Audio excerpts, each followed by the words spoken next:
How to recover TonKeeper wallet phrase. So open your TonKeeper wallet, launch the TonKeeper wallet application on your device.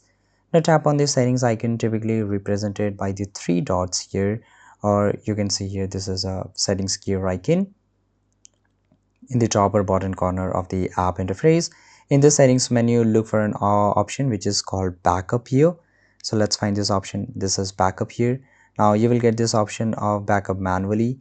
Now carefully read any instruction provided regarding backing up your recovery phrase here. So if I just go and click on backup, here I have to read it, and then security phrase will be shown up. After tapping continue, your 24 words recover phrase will be displayed.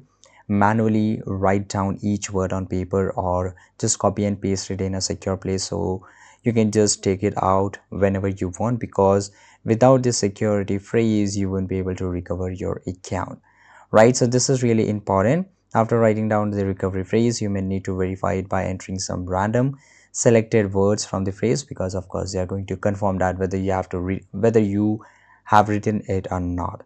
Once verification is successful, confirm the backup process, store your written recovery phrase securely, ensure that only you have access to it.